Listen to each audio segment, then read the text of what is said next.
हटिए, हटो सर। इसने पहली बार देखी। मैं यहाँ से गुजर रहा था सर, तो बच्चे के रोने की आवाज सुनी। यहाँ आके देखा तो बच्चा रो रहा था और एक लाश पड़ी थी वहाँ, औरत की।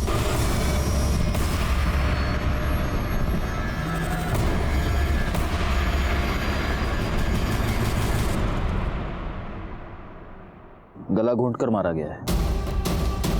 गले पर निशान देख रहे हो?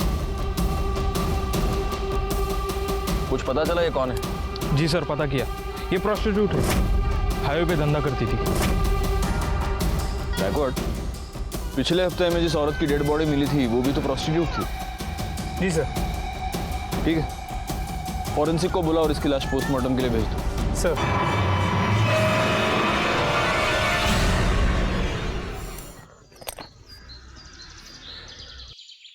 अपने पूरे करियर में मैंने ऐसे कई केसेस देखे हैं जहां जुर्म की वजह होती है जलन, या फिर लालच, या फिर बदले के लिए जुर्म किया जाता है, या फिर कभी कभी सिर्फ मजे लेने के लिए। नमस्कार, मैं inspector Rajesh Jadhav, crime petrol Dastak के आज के इस भाग में आपका स्वागत करता हूं। आज मैं आपको जिस केस के बारे में बताने जा रहा हूं, वहां जुर्म की वजह थी एक आदमी की सनक। ऐसी सनक जो शायद उस आदमी की जिंदगी के साथ ही खत्म हो जाती। उस सनक में ऐसे क्राइम्स किए गए जिसे सुनकर, जिन्हें जानकर आपकी रातों की नींद उड़ जाती। सर, इस औरत की पोस्टमार्टम रिपोर्ट और पिछले हफ्ते मिली औरत की पोस्टमार्टम रिपोर्ट मैच करती है। दोनों को मारने से पहले उनके साथ सेक्स किया गया था, जिसके बाद उनका गला दबा के उन्हें मार दिया गया। पर एटलीस्ट इस केस में तो ऐसा नहीं लगता कि ये मर्डर पैसों के लिए किया गया होगा, क्योंकि बॉडी के पास तो पैसे पड़े हुए हैं। समझ में ये नहीं आ रहा है कि जिस किसी की भी साथ ये गई होगी उसने इसे मारा क्यों। जरूरी नहीं कि वो एक ही आदमी हो। एक नोटिस की तुमने बात गायकवाड़, इसकी गर्दन पर ग्रीन नायलॉन रस्सी के छोटे छोटे रेशे मिले। लेकिन ऐसा कुछ तो हमें पिछले केस में नहीं मिला था। हो सकता है तब रस्सी नहीं हो। मुझे ऐसा लगता है गायकवाड़, इन दोनों मर्डर केसेस में कुछ ना कुछ कनेक्शन है, क्योंकि पीएम रिपोर्ट और मारने का तरीका दोनों सेम है। हो सकता है कातिल भी सेम हो। सर, ये बच्ची कब से रो रही है, चुप ही नहीं हो रही है।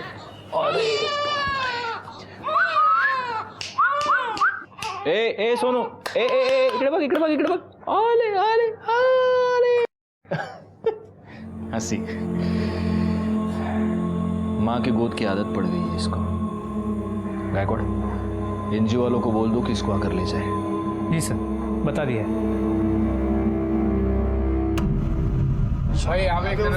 इधर दे, इधर दे। चल चल जल्दी हाथ चला राजू। हाँ भाई, चल एक। ये देना। अरे जाना दूंगा, एक मांगने आ गया, तू दे दे मेरे को। हे राजू, भिखारी बहुत डेली का उसका। अरे बच्चा है, कुत्ता नहीं है। चल बेटा, भूख लगी तेरे को, वड़ा पाव दे उसको, दे वड़ा पाव।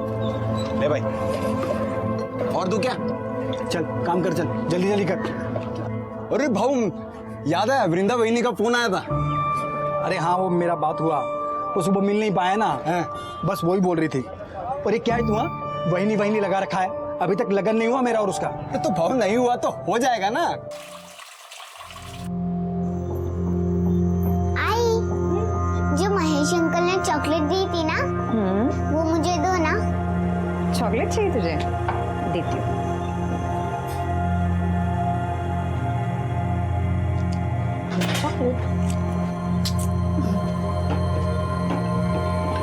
आजकल बहुत ख्याल रख रहा है तुम दोनों का महेश। अच्छा लगता है मुझे महेश, हम दोनों का बहुत ख्याल रखता है। इतना ही ख्याल रखता है तो उसके घर क्यों नहीं चली जाती, यहाँ पे क्यों पड़ी है? और वो महेश एक नंबर का गुंडा है, तुझसे शादी कभी नहीं करेगा। और यहाँ हमारे सर पे बैठने से अच्छा है तो ससुराल क्यों नहीं चली जाती?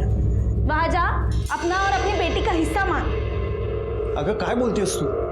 बहन है वो मेरी, यहाँ नहीं रहेगी तो कहाँ जाएगी? कहीं भी जाए, हमारे घर से निकल जाए, हमें चैन से जीने दे।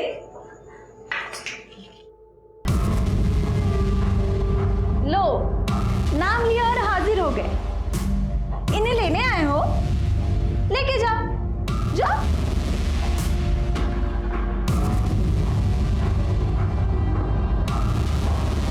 तू टेंशन मत ले, एक दिन लेने के लिए भी आएगा मैं।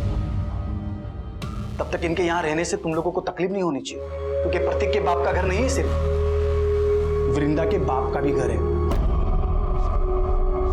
देख भाई ऐसे कुछ नहीं है, बहन है वो मेरी। चुप कर। अगर मेरे को पता चला कि तुमने वृंदा को और प्राची को तकलीफ दी है तो इधर आना जाना लगा रहता है मेरा। तुम दोनों का बराबर हिसाब करेगा मैं। चलता हूं वृंदा।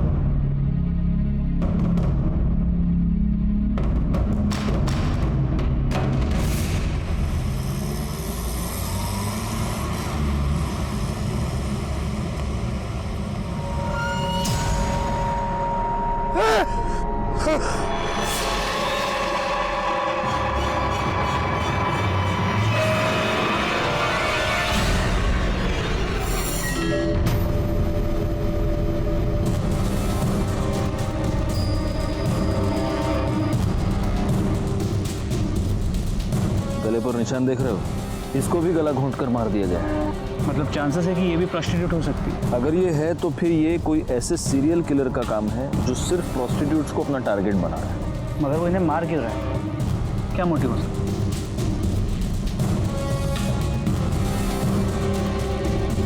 फिलहाल इसकी लाश को पोस्टमार्टम के लिए भेज दो और उनको बोलना जरा जल्दी भेजे रिपोर्ट। सर,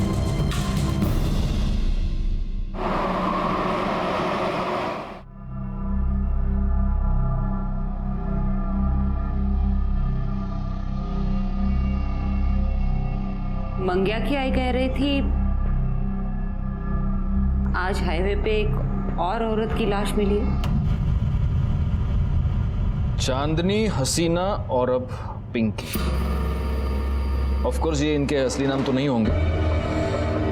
3 प्रोस्टिट्यूट्स का मर्डर हुआ है और वो भी हाईवे पर जहां कोई सीसीटीवी कैमरा नहीं है।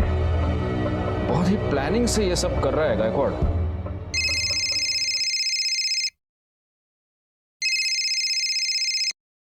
हाँ, मैंने बीपी की गोली ले ली है और सुबह से एक भी तीखा वड़ा पाव नहीं खाया है। सर, हाँ, वड़ा हाँ, टीवी क्या है टीवी पे? हाँ, रुको रुको देखता हूँ। हाईवे पर एक के बाद एक 3 देह व्यापार में लिप्त औरतों की लाश मिली है। कातिल बड़े ही चालाकी से अपने काम को अंजाम दे रहा है। पुलिस हाथ पर हाथ धरे बैठी है। तकरीबन 10 दिनों में 3 औरतों का कत्ल हुआ है और पुलिस है कि उनके कान पर जूं तक नहीं रेंग रही है। मैं कैमरामैन आकाश के साथ लाइक खान। काय काम संभली काय सगळी? चलो चलो, टीवी बघतायत।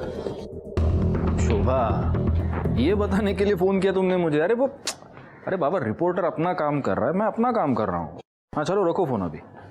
हाँ, अरे तुम्हारी कसम, मैंने सुबह से एक भी वड़ा पाव नहीं खाया है। हाँ हाँ चलो, अरे रखो बाबा, रखो। हाँ चलो, ओके ओके बाय। अरे सर, क्या है? अभी तो आपने कसम खाई है। हाँ तो सुबह से एक भी वड़ा पाव नहीं खाया, ऐसी कसम खाई है मैंने, अभी खा रहा हूँ। सर, हाँ, पिंकी की पोस्टमार्टम रिपोर्ट। सर, फिर से वही, मारने से पहले उसके साथ सेक्स किया गया था और गले पे ग्रीन नायलॉन की रस्सी के रेशे मिले। मतलब मर्डर वेपन एक ही है, ग्रीन नायलॉन की रस्सी। एक काम करो, हाईवे पर सिविल में पेट्रोलिंग बढ़ा दो। इससे पहले वो किसी और का खून करे, हमें उसे पकड़ना ही होगा। तू भड़क क्यों रहा है? अरे भड़कू नहीं तो और क्या करूं? तू काम पे लग गई और मेरे को मालूम तक नहीं। अरे मैं तुझे बताने वाली थी, तुम्हें छुपाकर नौकरी थोड़ी करती मैं। अरे मेरे को ये समझ में नहीं आ रहा है कि तेरे को नौकरी क्यों करनी है। तेरे को देता है ना मैं सब, तेरी बेटी का भी ख्याल रखता है मैं। मुझे पता है कि तू ख्याल रखता है, लेकिन मैं नौकरी प्राची के लिए कर रही हूँ। जिधर पे तू काम पे लगी उधर का सेट कैसे है? अरे अच्छा आदमी है वो, तू परेशान मत हो। अच्छा मुझे लेट हो रहा है, मैं चलती हूँ, ठीक है? ठीक है। ये देखिए मैडम, ये बहुत प्यारी साड़ी है जी।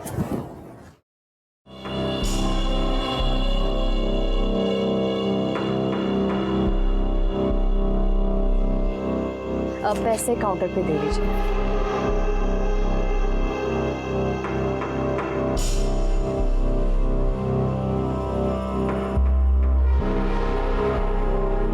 एक बात कहूँ? जी? वो साड़ी तो कस्टमर ले गई, लेकिन वो साड़ी जब तुम अपने बदन पर ला कर दिखा रही थी ना, तो देखा मैंने, बहुत खूबसूरत दिख रही थी।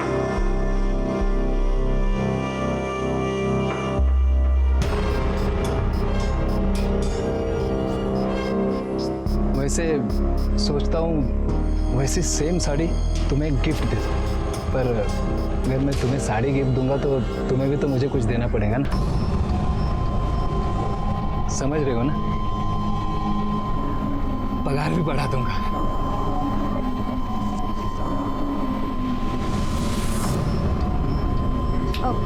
वो मैंने आपको बताया था ना, मुझे घर जल्दी जाना है आज। मैं जाऊँ क्या? हाँ हाँ जाओ ना, लेकिन जो मैंने कहा ध्यान में है ना?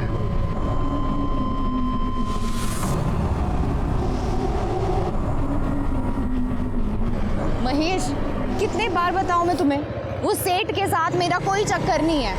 मैं बस अपने काम से काम रखती हूँ। देखा तेरा काम से काम में, कैसे दांत फाड़ फाड़ के हंस रही थी तू। ऐसा कुछ नहीं है महेश।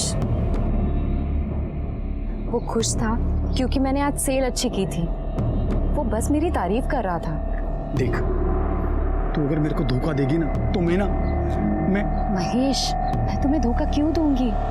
मैं हमेशा तुम्हारे साथ रहूंगी, कहीं छोड़ के नहीं जाऊंगी तुम्हें। सच्ची? हाँ।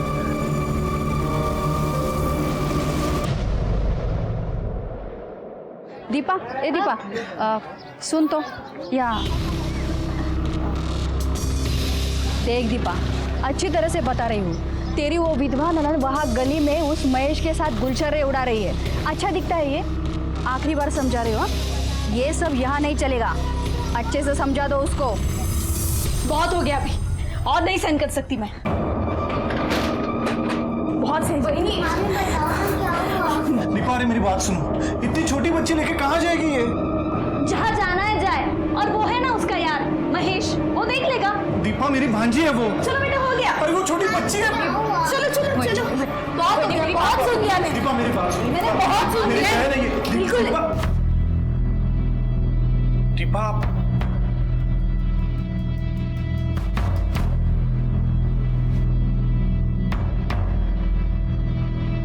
अरे राजू, भाऊ, ये राजू है, महेश के ठेले पे काम करता है।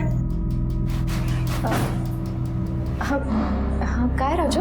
वो क्या, वो भाव ने अभी प्राची के लिए ये गिफ्ट खरीदा, तो उन्होंने बोला कि ये दे देना, ये चॉकलेट भी दे देना, और बड़ा पाव भी है प्राची के लिए।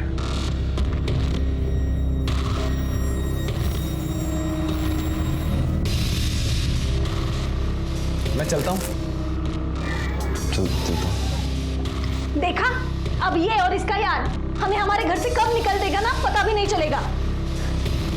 बहुत हो गया ये।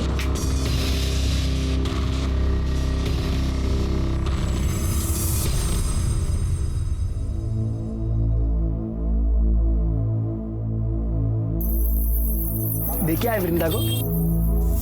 अरे क्या हुआ, ऐसा चुप क्यों है? कुछ हुआ क्या? अरे बोल ना, कुछ हुआ क्या?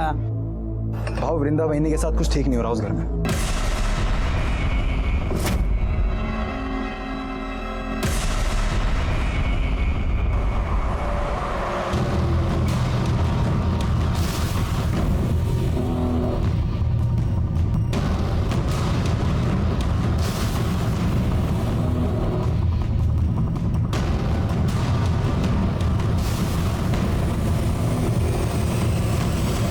कितनी अच्छी फिल्म थी ना। हाँ। कितने दिनों बाद ऐसे बाहर निकले हम लोग। कितना अच्छा लग रहा है। वरना तुम्हारी बहन, उसने तो जीना हराम करके रखा है हमारा। तुम क्यों सोचते हो उसके बारे में ऐसे? महेश, अरे महेश, मार क्यों रहा है उनको? अभी तो सिर्फ थप्पड़ मारा है, इसके आगे सोच भी नहीं सकता कि मैं क्या करेगा। समझा दे तेरी बाइकों को कि अगली बार वृंदा के सामने ऊंची आवाज में बात हुई की ना, काट के इधर ही गाड़ देगा मैं तुम दोनों को, समझा ना?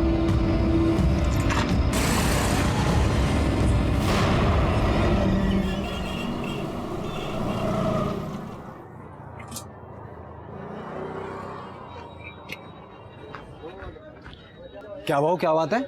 हाँ, आज आप इतनी जल्दी आ गए सुबह सुबह?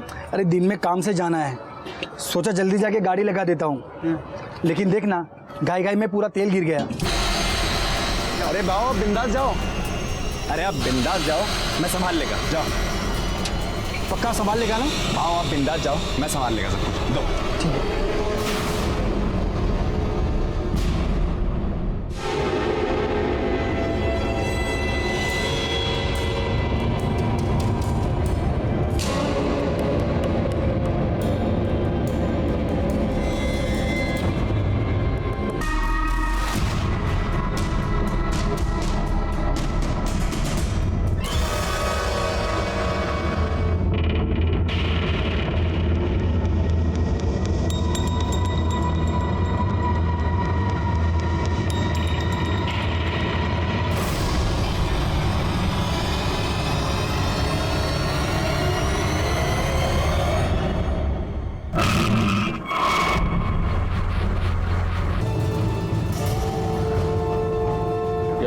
हमसे 2 कदम आगे चल रहा है या हम बहुत स्लो है।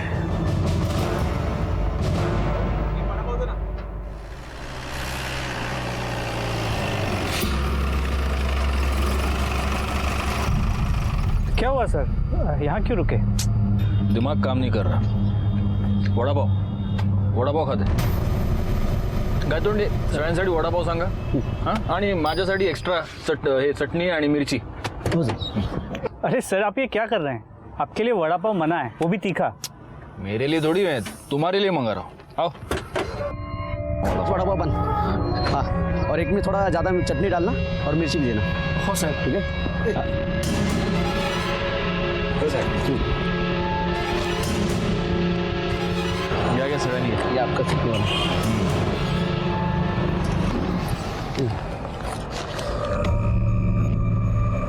गायकवाड़, इस औरत के गले पर जो रस्सी के निशान थे उसमें भी अगर हमें वो ग्रीन रस्सी के ट्रेसेस मिलते हैं और अगर इस औरत के साथ भी मारने से पहले सेक्स किया गया है तो ये कंफर्म उसी सीरियल किलर का काम है। और शायद सीरियल किलर को पता चल गया कि हमने ये सायन पनवेल हाईवे पे पेट्रोलिंग बढ़ा दी, इसलिए उसने अपना अगला शिकार ये पनवेल खपोली हाईवे पे ढूंढा है। लेकिन अगर ऐसा है तो इसका मतलब ये कि वो आदमी यहीं का आसपास का लोकल आदमी है, इसीलिए उसे हमारी हर मूव के बारे में पता चलता। पैसे दिले? चलो चलो बैठो बैठो।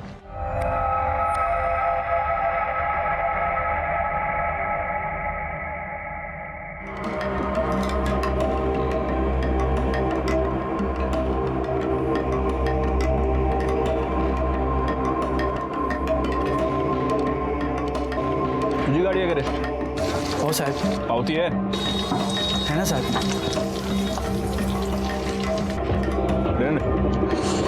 अच्छा बना दे वड़ा पाव, क्वालिटी मेंटेन रखना। जी सर। वड़ा पाव महेश, वड़ा पाव।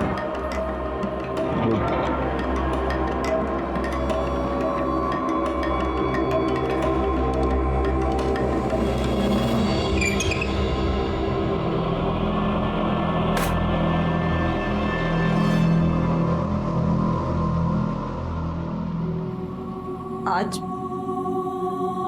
फिर तो किसी को मार दिया? हाँ, सबको मार देगा मैं, सबको मार देगा मैं। बस कर अब, बहुत हो चुका। किसको नहीं छोड़ेगा मैं, सबको खत्म कर देगा मैं। चला।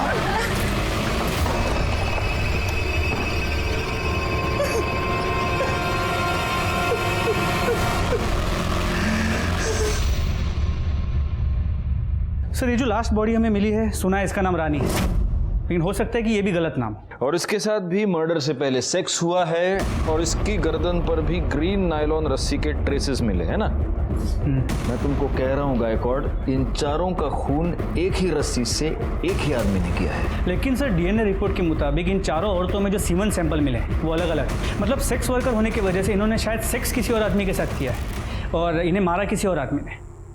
मुझे समझ में नहीं आ रहा, इसका मोटिव सेक्स नहीं है, इसका मोटिव लूटपाट नहीं है क्योंकि पैसे इनकी बॉडी के पास ही मिलते हैं, तो फिर इसका मोटिव क्या है? वो क्यों मार रहे हैं इन औरतों को? और हमारे पास कोई क्लू नहीं है। तो फोरेंसिक रिपोर्ट से एक नया क्लू मिला है। इस रानी के गले पे, हाथ पे और गले पे जो ग्रीन रस्सी के रेशे मिले हैं उस पर कुकिंग ऑयल मिला है। मतलब? सर, मतलब जिस रस्सी से रानी का गला घोटा गया उस पर कुकिंग ऑयल लगा हुआ था, जो खुद को बचाते हुए और गला घोटते हुए रानी के गले और हाथ पे लग गया। और ये कुकिंग ऑयल भी वो है जो बार बार यूज़ किया गया है। बार बार यूज किया हुआ कुकिंग ऑयल। गायकवाड़, ये रस्सी जरूर किसी ऐसे आदमी की है जो फ्राइड फूड बेचता है। वो नहीं होता, ठेला वेला बांधने के लिए रस्सी नहीं यूज करते ये लोग। एक काम करो, पनवेल से लेकर कामण के बीच में जितने भी ये वड़ा पाव वाले, भजिया वाले, चाइनीज वाले, ये फरसाण वाले, जितने भी ठेले वाले, उन सब के ठेले चेक करो और देखो कहीं पर ग्रीन नायलॉन की तेल लगी हुई रस्सी मिलती है क्या। लेकिन सर, सिर्फ पनवेल में ही 500 से 600 ठेले हैं। हमारे पास दूसरी कोई चॉइस है? अंग्रेजी में एक बहुत अच्छी कहावत है Gaikwad, beggars can't be choosers.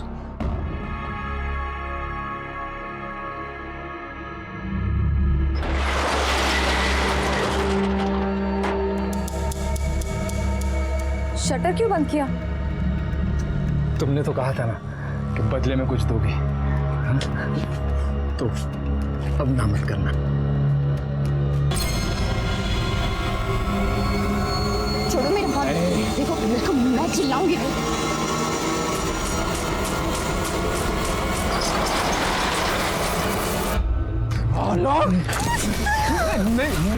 हाथ कैसे लगाए तुम? हाथ कैसे लगाए? गलती हो गई, मैं गलती हो गई। मैं छोड़ेगा तेरे को, कसम करतेगा तेरे को मैं। नहीं होगा वापस। नहीं, छोड़ दो, वापस नहीं करेगा। छोड़ दो। वापस क्या धंधा करता है तू निकल वृंदा। बोला था ना मैं, बोला था ना नौकरी करने की जरूरत नहीं है। देखा ना क्या हुआ, जबरदस्ती कर रहा था वो हलकट। अरे तेरे को लाख बार समझाया कि ज्यादा हंसने बोलने का नहीं। प्रॉब्लम सिर्फ उसकी नहीं है, तुम सारे आदमी एक जैसे होते हो। एक अकेली औरत देखी नहीं कि सहारा देने के नाम पे उसका फायदा उठाने की कोशिश करते हो। जिसे देखो वो मेरी लाइफ को कंट्रोल करने में लगा पड़ा है। घर में वो वही नहीं है, दुकान में वो गिरीश और यहाँ तुम। मुझे नहीं रहना है, मैं जा रही हूँ। सुन, तू इतना भड़क क्या हो रही है? क्या मांगता क्या है तेरे को? बोल, मैं करेगा ना तेरी मदद। बोल, क्या मांगता है तेरे को? तो लगता क्या है मेरा? हम दोनों का रिश्ता क्या है?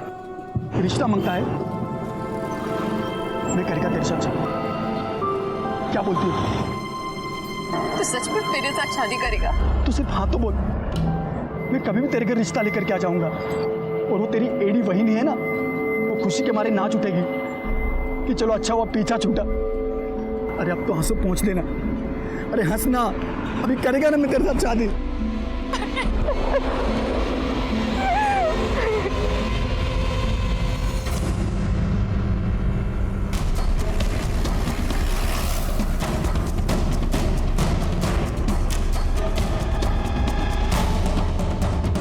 ये रस्सी कहाँ से आई तुम्हारे पास?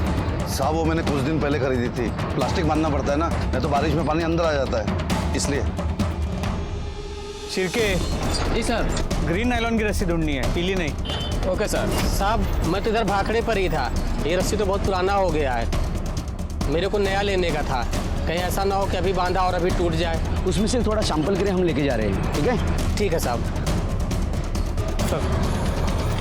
सर, हम लोग यहाँ तक आए हैं तो जादव सर के लिए एक महेश का वड़ा पाव लेते हैं, चटनी डाल के। ठीक है, चलेगा। गौली शिरके, हम लोग बाकी की दुकानें चेक करो।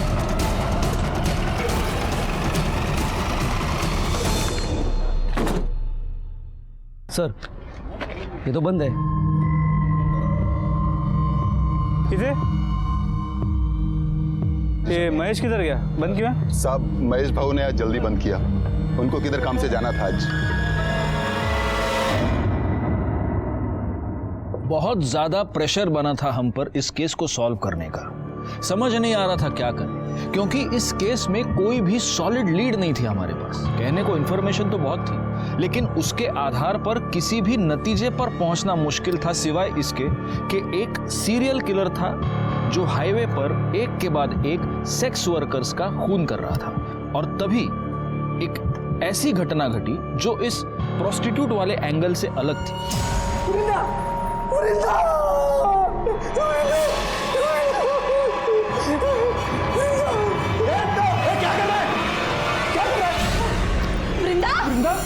Hello police station.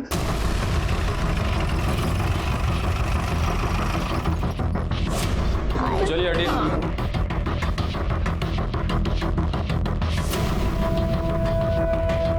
इनको बाहर निकालो सबको। जरा आप भी पीछे हो जाइए।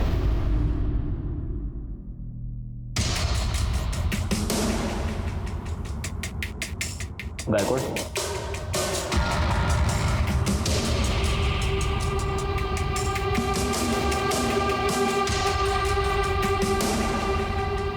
एक काम करो गायकवाड़, पंचनामा करो और बॉडी को पोस्टमार्टम के लिए भेज दो, और फॉरेंसिक टीम को भी बुला लो।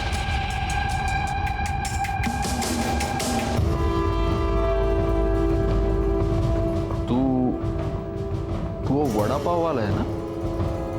तू यहाँ क्या कर रहा है? साहब इसी ने मारा वृंदा को। हम घर आए तो ये यही था। मैंने नहीं मारा है सर, मैंने नहीं मारा है, लेकिन जिसने भी मारा है ना उसे छोड़ेगा नहीं, मैं नहीं छोड़ेगा मैं।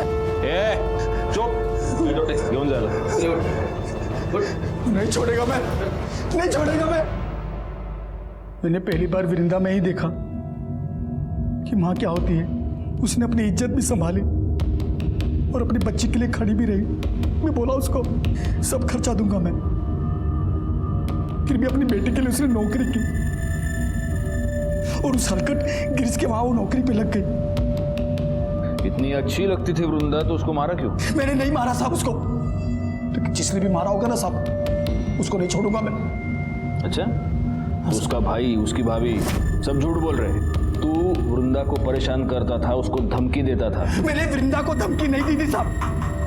मैंने प्रतीक और दीपा को बोला था कि उसको परेशान ना करें। मैंने तो वृंदा को सिर्फ इतना ही बोला था कि किसी के भी साथ ज्यादा हंसने बोलने का नहीं। अच्छा, क्यों नहीं हंसने बोलने का? मतलब तू कुछ भी कर सकता है, वो कुछ नहीं कर सकती, क्यों? ऐसा नहीं है साहब, दूसरों का छोड़ो, मैं वृंदा को हाथ भी नहीं लगाया था, और शादी से पहले साथ में सोना तो दूर की बात, मैं तो प्यार करता था उससे, शादी बनाने का था, इसीलिए उसके घर पे मैं उसका हाथ मांगने के लिए गया था, लेकिन मेरे पहले वो वहां पे मरी पड़ी थी।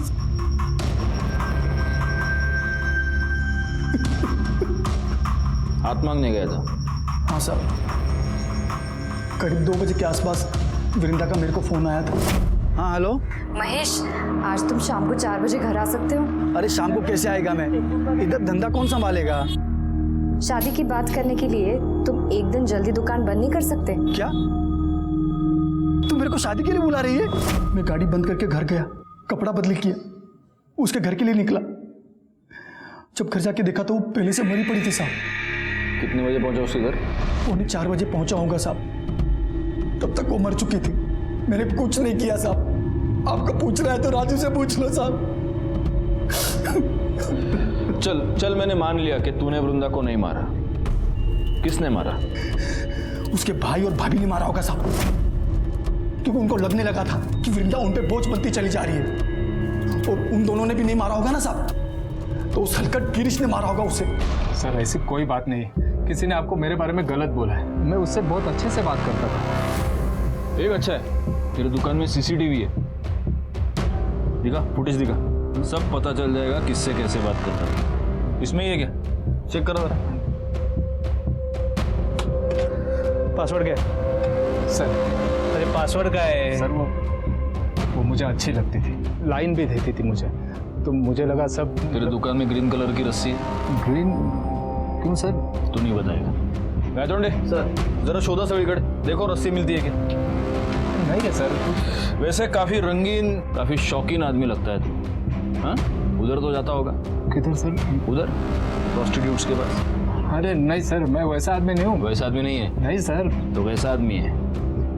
हाँ, मतलब 1-2 बार गया हूँ। हाँ, 1-2 बार गया है, और वहां जाने के बाद उनका खून भी किया है। सिर्फ 4 को मारा है, और को भी मारा? अरे नहीं सर, मैंने किसी को नहीं मारा है सर। सब पता चल जाएगा। गायतोंडे सर, सापड़ लेगा? नहीं सर, दुकान चेक कर लिए और काउंटर भी देख लिए, कहीं ग्रीन कलर की रस्सी नहीं मिली। बोला ना सर, नहीं है सर कुछ। ठीक है, चला, तो इसे नहीं बताएगा, तेरे को है ना एक दिन हमारे यहाँ पे बुला के पूछूंगा। सर, एक बार रस्सी के लिए इस महेश के वड़ा पाव के स्टॉल को चेक कर लेता हूँ। कर लो। पूरी गाड़ी को अच्छे से चेक करो, देखो ग्रीन रस्सी मिलती है क्या।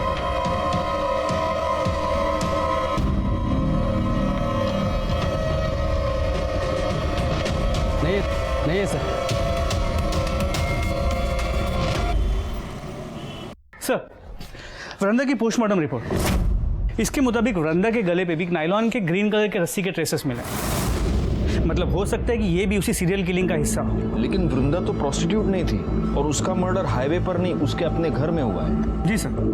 सर, हमने महेश के कॉल रिकॉर्ड्स को चेक किया, वो सच कह रहा है। वृंदा ने उसे 2 बजे फ़ोन किया था, और वृंदा के पोस्टमार्टम रिपोर्ट के मुताबिक उसकी मौत दोपहर 2 और 3:30 के बीच हुई है। महेश के मोबाइल लोकेशन के मुताबिक इस दौरान वो अपने घर पे था। महेश अपने घर से 3:30 बजे निकला, और 3:45 बजे वो वृंदा के घर पहुंचा। वृंदा के भाई प्रतीक ने हमें 3:55 को फ़ोन किया था, और हम वहाँ 4:15 बजे पहुंचे। सर, ये सब देखते हुए मुझे लगता नहीं है कि महेश ने वृंदा को मारा होगा। और सर, हमने महेश के वड़ा पाव की गाड़ी को भी चेक किया, वहाँ पे हमें कोई ग्रीन कलर की रस्सी नहीं मिली। वो तो रस्सी है गायकवाड़, वो तो गायब की जा सकती है, हटा दी जा सकती है। एक काम करो, महेश के साथ वो जो लड़का काम करता है उसको उठाओ, वो हमें बताएगा वहाँ रस्सी थी या नहीं, और अगर थी तो अब कहाँ है। साहब, महेश भाव तो बहुत अच्छे आदमी है साहब, कितना मदद किया, मेरा काम दिया, मेरे को खोल ही दिया इधर मेरे को, मैं उनकी वजह से हूँ यहाँ पर। अरे लेकिन एक बात बता, ये तेरा महेश भाऊ दिमाग से एकदम सटका हुआ आदमी है, कितना गुस्सा आता है उसको। अभी देखना, गुस्से गुस्से में मार दिया ना वृंदा को। साहब महेश भाव नहीं मार सकते वृंदा वहिनी को साहब। मतलब प्यार करते थे, कितना कुछ किया उन्होंने उनके लिए, मैंने देखा मेरे सामने कितना कुछ किया, कितना कौन कहा। हाँ मैंने देखा। ठीक है जा तू। अरे राजू सुन, इधर आ ना, इधर। हाँ साहब। मेरे को एक बात बता, उस दिन गाड़ी बंद करके तू किधर गया था? मैं अपनी खोली में गया साहब, बंद किया, खोली में चला गया। तो रस्सी लेके गया तू? रस्सी? ऐसे घबरा क्यों रहा है? मेरे को रस्सी के बारे में पूछ रहा हूँ, सांप के बारे में नहीं पूछ रहा। नहीं घबरा नहीं रहा साहब मैं। कौन सी रस्सी? रस्सी रे, वो तुम लोग ठेला वेला बांधने के लिए रस्सी, बारिश वारिश आती तो टपरी बांधने के लिए रस्सी यूज करते ना, वो लेके गया तू? वो तो साहब वो रस्सी नहीं मिल रही, वो तो मिल नहीं रही, तो तुम ढूंढा नहीं? मैं पूछा साहब आसपास के, मैंने दुकान वाले से भी पूछा, मैंने ठेला लगाते हैं ना उनसे ही पूछा मैंने, किसी को मालूम ही नहीं साहब बस रस्सी कहाँ गई। क्या बात कर रहा है गायकवाड़? एक गरीब आदमी की रस्सी गायब हो गई, क्या कर रहे हो गायतोंडे? रस्सी गली। चल ठीक है, देखते। ये जरूर हमसे कुछ छुपा रहा है। एक काम करो, 24 घंटे तावड़े को इसके पीछे लगा दो, और तब तक इस रस्सी के बारे में महेश से पूछते। रस्सी तो गाड़ी में होगी ना साहब, उधर ही तो थी। तुझी गाड़ी चेक के लिए हमें क्या नहीं है साहब? उधर ही थी, मैंने कल सुबह ही देखा था, उधर ही पड़ी थी गाड़ी में। पक्का उधर ही थी? हाँ साहब, लेकिन आप लोग मेरे से रस्सी के बारे में क्यों पूछ रहे हो साहब? रस्सी पे तेल गिरा था। अभी साहब इतना फ्राई करते तो रस्सी पे तेल तो गिरेगा ना साहब।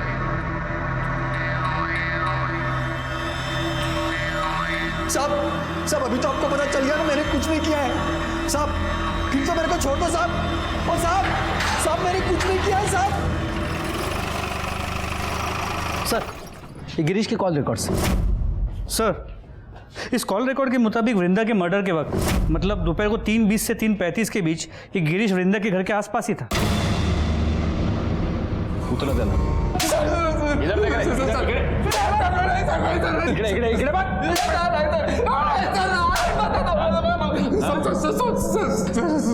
सब सच बता रहा हूँ सर। बोल। मैं कल गया था वृंदा के घर सर।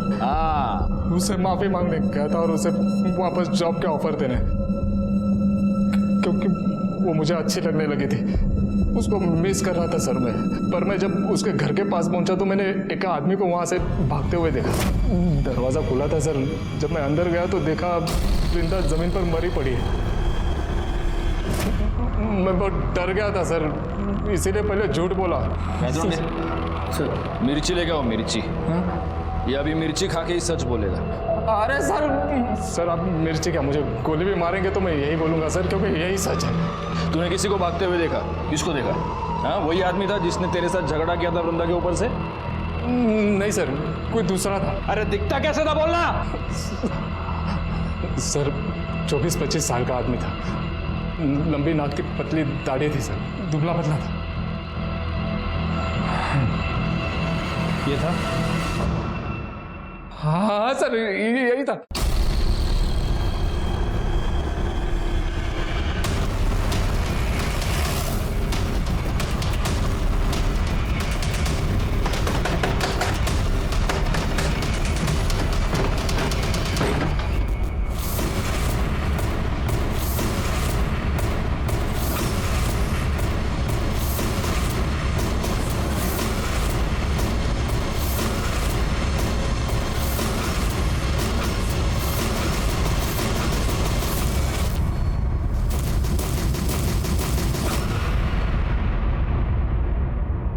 साहब मैंने मारा साहब, मैंने मारा वृंदा बहनी को साहब। वो दिन जब बाबू दुकान बंद करके गया था, मैं रस्सी लेके बहनी के उधर चला गया था साहब मैं। अरे राजू तू? मालूम है, भाव का इंतजार कर रहे थे ना। अरे वो आज रोज की तरह थोड़ी ना आएंगे, आज तो सज धज के एकदम टिप टॉप बन के आएंगे वो। अभी तो उन्होंने बड़ा पाव भेजा आपके लिए। अच्छा। भला एक गिलास पानी दे ना। देते हैं, आती है ना।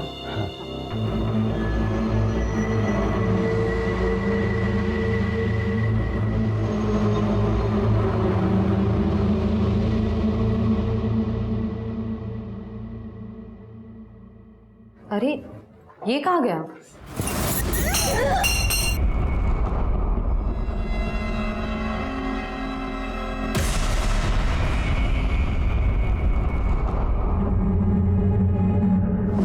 मारा वृंदा को? साहब मेरे को मालूम था साहब कि महेश भाई के आगे पीछे कोई नहीं है साहब। तो मेरे को लगा कि अगर महेश भाई वृंदा बहिनी के खून के इल्जाम में अंदर हो गए तो पूरा ठेला मेरा हो जाएगा साहब। चल ठीक है, मैंने मान लिया वृंदा को तूने ये वड़ा पाव की गाड़ी की लालच में मारा। उन 4 औरतों को क्यों मारा? नहीं साहब मैंने नहीं मारा 4 लोग, मैंने नहीं मारा साहब। मैं क्यों मारूंगा?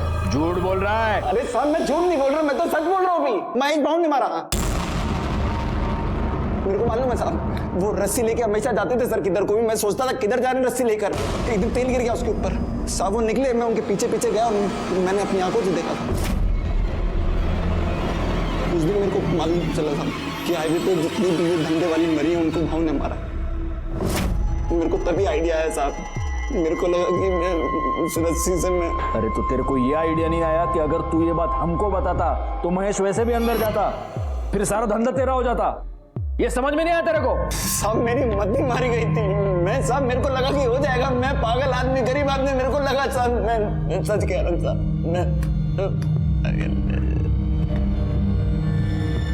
महेश,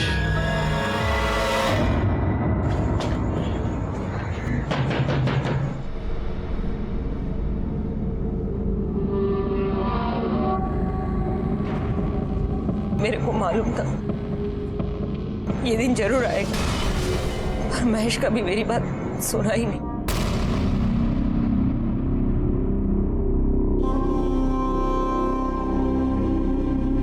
इसका मतलब आप ये जानती हैं कि हाईवे पर जिन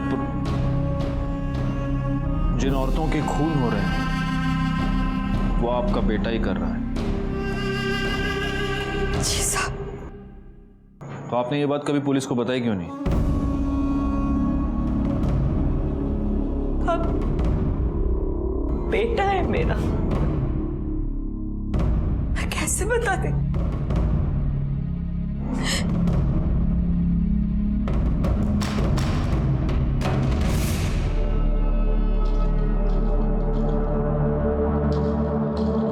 कभी मैं भी इनमें से एक थी। इसको मालूम चल गया, तब से मुझसे नफरत करता है। क्या कर रहा है महेश? सब कुछ मालूम है ना तुझे, फिर क्यों शादी करके उस लड़की की जिंदगी बर्बाद कर रहा है? चुप कर, उसके लिए मैं है, वो तेरी तरह नहीं है। वो मर भी जाएगी ना तब भी खुद को नहीं बेचेगी। और एक तू है, चल जान देना, तू क्या समझेगी साली? तू हमेशा मेरे को बोलता रहता है ना, हाँ? पर तेरे को मालूम है कि मैंने धंधा काय को शुरू की? अस्पताल में था, डॉक्टर बोला अगर इसकी जान बचाना है तो इंजेक्शन लगाना पड़ेगा। बहुत महंगा था इंजेक्शन, मैं नहीं खरीद सकती थी। अरे मैं ये नहीं करती ना तो तू मर जाता। अरे तू मर जाने देती, धंधे वाले की औलाद तो नहीं बुलाते मेरे को। इन सबको भी मेरी वजह से मारता है। आपसे नफरत करता है मतलब वो सेक्स वर्कर्स से नफरत करता है, इसीलिए ये सब कर रहा है। आपने उसे छोड़ा तो वो आया था घर। क्या कर रहा है? कपड़े काय को भर रहा है? किधर जा रहा है? जा रहा हूं मैं, लेकिन तू ये मत सोचना कि तेरी जात वाली को मारना बंद कर दूंगा मैं। जब भी कभी मेरे को लगेगा ना कि पुलिस मेरे तक पहुंचने वाली है तो उससे पहले तेरे को पक्का मारेगा मैं। तू आखिरी होगी। मतलब वो आपको अपनी माँ को मारने आएगा? अगर बोला है तो जरूर आएगा।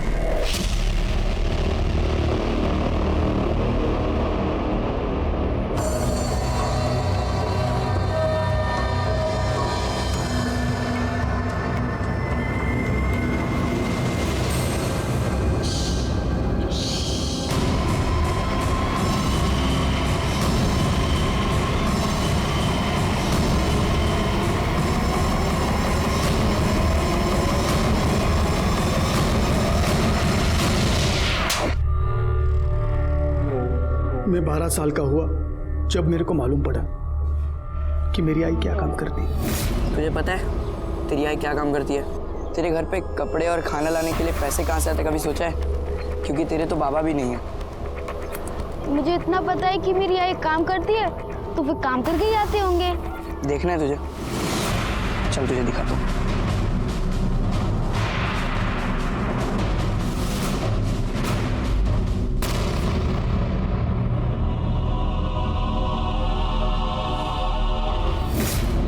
सभी धंधे वाली, उनकी पूरी जात से मेरे को नफरत हो गई। मैं सबको खत्म कर देना चाहता था ताकि फिर से कोई बिना बाप के नाम वाला महेश किधर को पैदा ना हो। फिर मेरे को वृंदा मिली।